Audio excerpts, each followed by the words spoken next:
By the age of 30, he had never lost a battle. He marched over 20,000 miles, forged the largest empire the world had ever seen, and then vanished into legend. Born in 356 BCE in Pella, Macedonia, Alexander was the son of King Philip II and Queen Olympias. From a young age he was told he was destined for greatness. His tutor? None other than Aristotle, the philosopher. He taught Alexander science, ethics, politics, and the stories of heroes like Achilles, whom Alexander idolized. At age 12 he tamed the wild stallion Bucephalus, a horse no one else could ride. It was a moment that foreshadowed his destiny to conquer the unconquerable.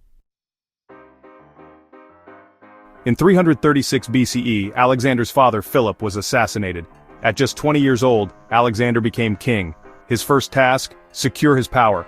He crushed revolts in Thebes and across Greece with brutal efficiency, destroying cities yet sparing those who surrendered. The message was clear: a new king had risen, and he would not be challenged. Alexander's ambition wasn't just to rule Greece. He wanted to take down the Persian Empire, the superpower of the ancient world.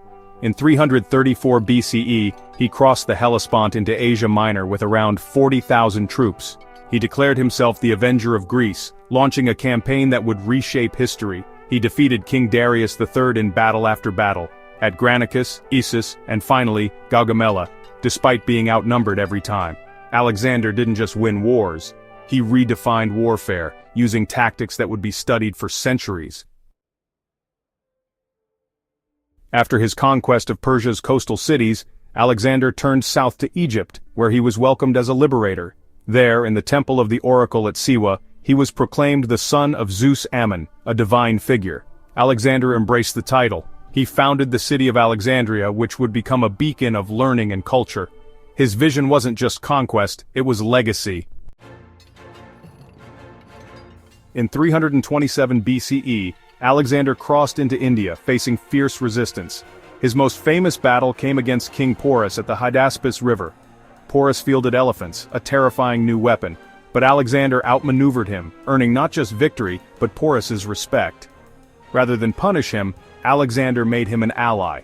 It was another example of his strategy: conquer with force, rule with diplomacy. But his men were tired, wounded, and far from home. When they reached the Hyphasis River, they refused to go further. The dream of conquering all the known world ended there. In 323 BCE, at just 32 years old, Alexander died in Babylon. The cause? No one knows for sure. Some say it was malaria or typhoid. Others believe he was poisoned by rivals. One theory? His body simply gave out after years of non-stop campaigning. What makes it stranger? His body reportedly did not decay for days, leading many to believe he truly was divine. With no clear heir, his empire shattered into fragments. But the legend endured. Alexander's empire didn't last, but his influence did. His conquests spread Greek culture, language, and ideas from Athens to India, a fusion now known as the Hellenistic Age. Cities named Alexandria sprang up across Asia. His campaigns opened trade routes, inspired thinkers, and changed the face of history.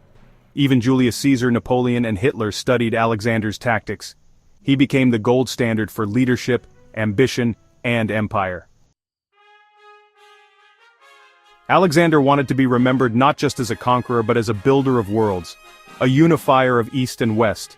He died young, but in less than 13 years he changed history forever. Was he a hero, a tyrant, a god among men? Perhaps all of them.